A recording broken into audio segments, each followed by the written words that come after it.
छत्तीसगढ़ के सभी माताओं को मेरे तरफ से नमस्कार। महतारी वंदन योजना की 24वीं किस्त जारी हो चुका है और खाते में सभी महिलाओं के लगभग पैसे आ चुके हैं। और जिन माताओं बहनों के खाते में पैसे नहीं आए हैं, आज 5 बड़े कारण हम बताने वाले हैं और उसका समाधान भी बताने वाले हैं। 1000 खाते में पैसे, इसके बारे में भी डिटेल से बात करते हैं। महतारी वंदन योजना, जैसा कि आप लोग जानते हैं, महतारी वंदन योजना क्या है कि छत्तीसगढ़ सरकार द्वारा हर पात्र महिलाओं को 1000 रुपया दिया जाता है।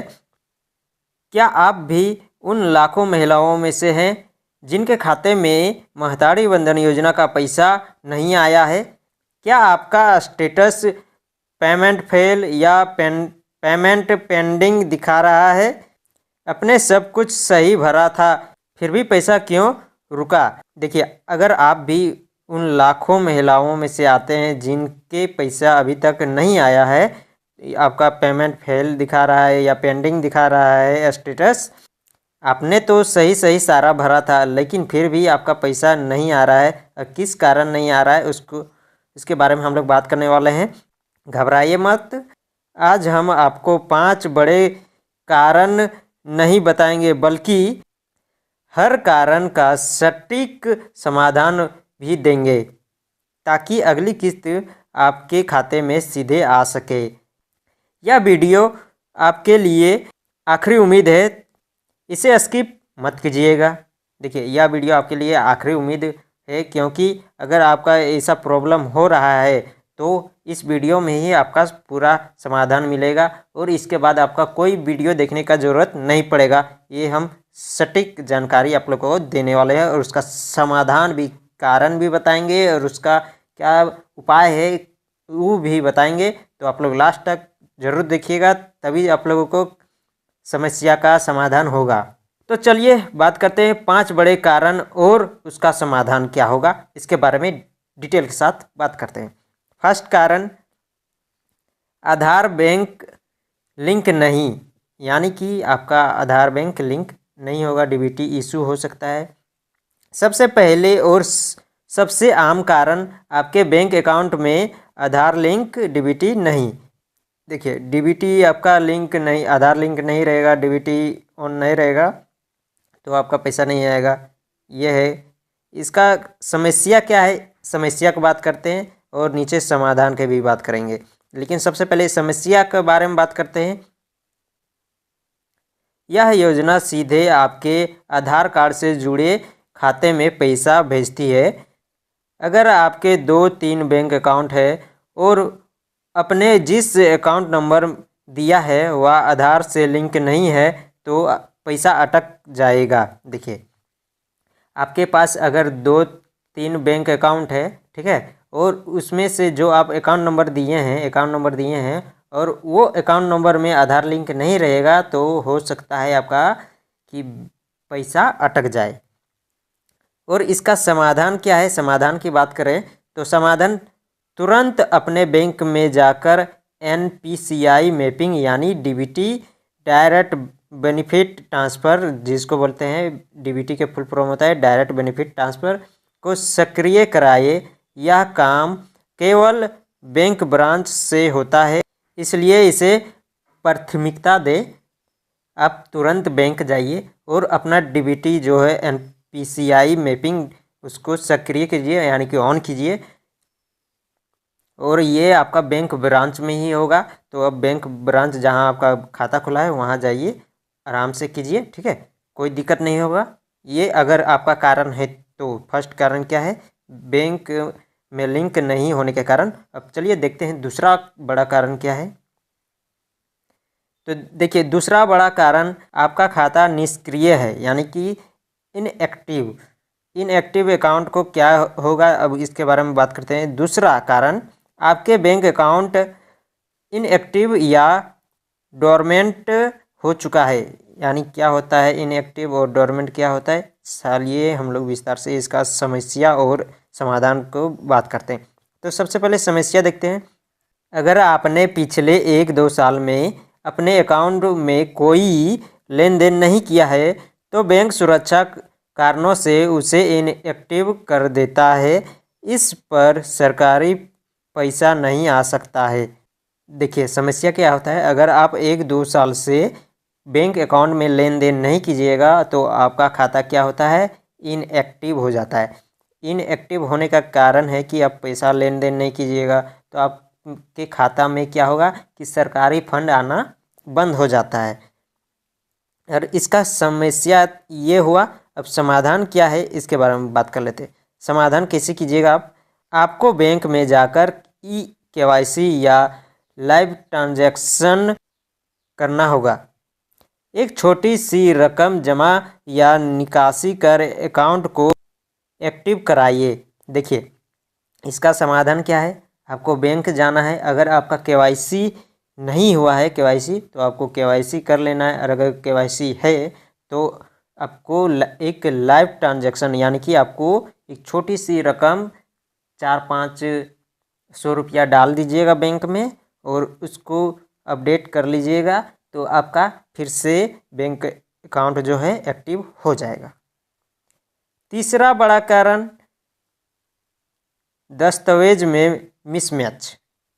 देखिए डॉक्यूमेंट मिसमैच क्या है इसके बारे में भी जान लेते हैं। तीसरा कारण आपके आवेदन एप्लीकेशन जो है और बैंक रिकॉर्ड में जानकारी का मिसमैच होना।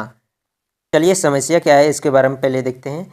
उदाहरण के लिए अगर आपके आवेदन में आपका नाम रेखा देवी है लेकिन बैंक में रेखा डी है या फिर जन्म तिथि डेट ऑफ बर्थ अलग है तो आपका पेमेंट फेल हो जाएगा।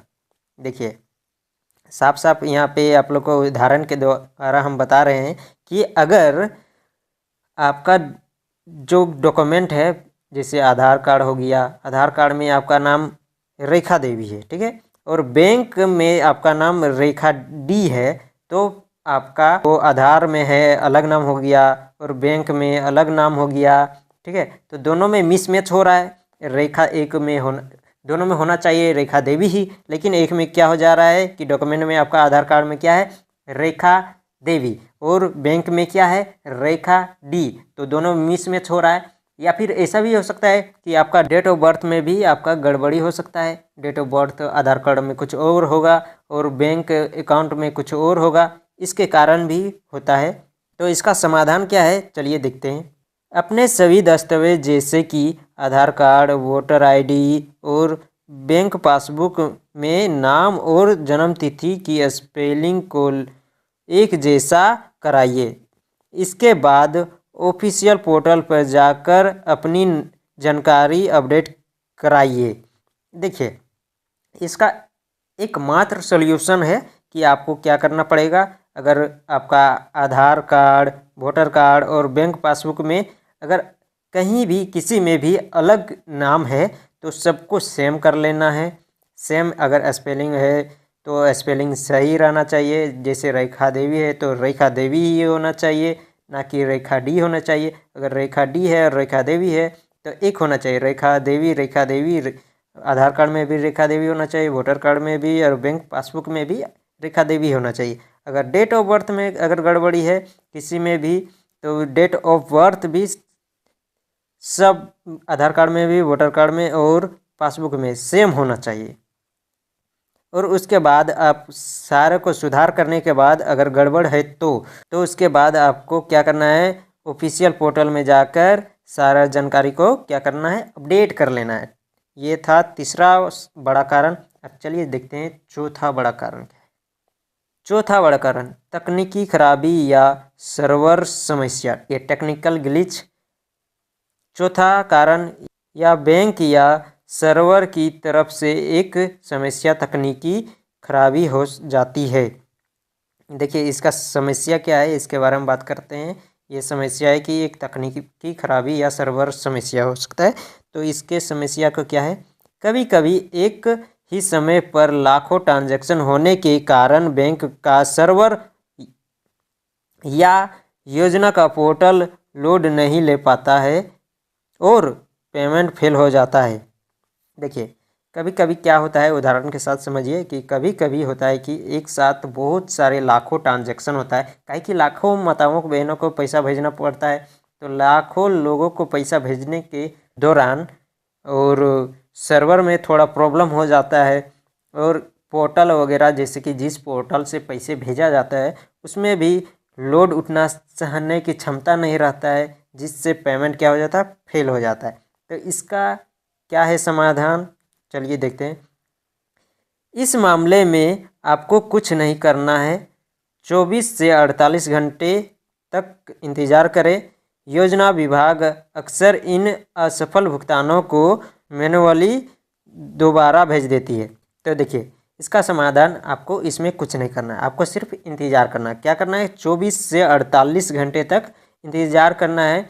अक्सर ऐसा होता है कि अगर किसी का रुक गया है, अटक गया है, और कोई भी कारण नहीं है, अटक गया है, सर्वर वगैरह का प्रॉब्लम होता है तो अटकता है, तो फिर मैनुअली होता है क्या, विभाग के द्वारा दोबारा उस पेमेंट को उस महिला तक भेज दिया जाता है। चलिए बात करते हैं पांचवा और आखिरी सबसे बड़ा कारण, खाता बंद हो चुका है। देखिए अकाउंट क्लोज। और आखिरी पांचवा कारण, शायद आपका बैंक अकाउंट बंद हो चुका है। देखिए बैंक अकाउंट बंद हो जाएगा तो भी होगा प्रॉब्लम, ठीक है। समस्या क्या, अगर आपके खाते में मिनिमम बैलेंस नहीं था या वह बहुत लंबे समय तक इनएक्टिव रहा तो बैंक उसे बंद कर सकता है। देखिए अगर आपके खाते में मिनिमम बैलेंस नहीं होगा, यानी कि बैंक पे डिपेंड करता है, जैसे कि बैंक ऑफ इंडिया में मिनिमम बैलेंस कितना होना चाहिए, 1000 रुपया, वो भी 3 महीना तक रहता है। 3 महीना के अंदर आपका मिनिमम बैलेंस रहना चाहिए 1000 रुपया। 1000 रुपया से कम रहता है तो फिर आपका पैसा कट सकता है, ठीक है। और बहुतों दिनों तक, सालों साल तक रहता है तो इनएक्टिव हो जाता है, और इनएक्टिव होने के कारण उसको बैंक क्या करता है कि बंद कर सकता है खाते को, ठीक है। तो इसका समाधान क्या है, चलिए समाधान को भी देखते हैं। तुरंत अपनी बैंक ब्रांच में जाकर खाते का क्लोजर स्टेटस चेक कराइए। अगर आपका खाता बंद है तो आपको एक नया खाता खुलवाना होगा और उस नए खाते को योजना के पोर्टल पर अपडेट करवाना होगा।